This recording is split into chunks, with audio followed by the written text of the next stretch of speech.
நீர் என்னை நம்ப பண்ணின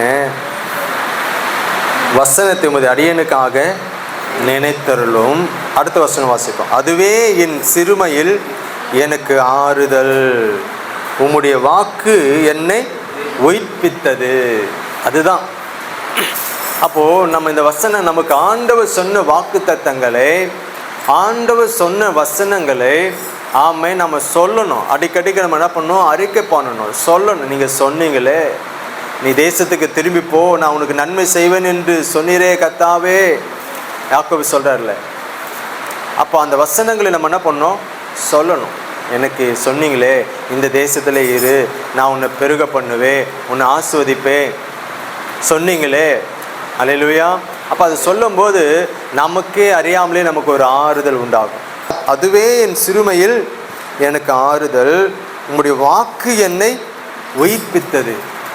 ஆண்டோடைய வாக்கு தத்துவம் என்ன பண்ணுது? நம்மளை உயிர்ப்பிக்கும்.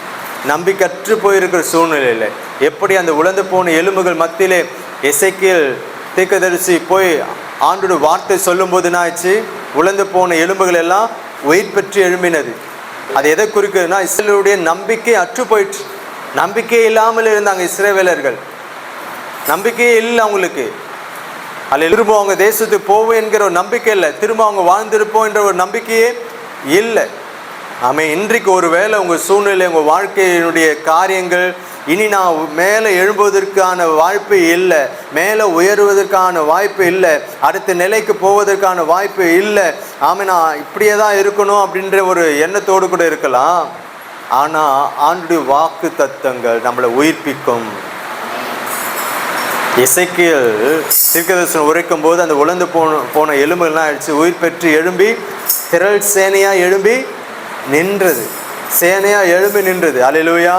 அப்போ நம்ம சோர்ந்து போய் இருக்கலாம், கலந்து போயிருக்கலாம், நம்பிக்கையற்றவர்களாக இருக்கலாம். ஆனால் ஆண்டுடைய வசனம், ஆண்டுடைய வாக்கு தத்தங்கள் நம்மளை உயிர்ப்பிக்கும்.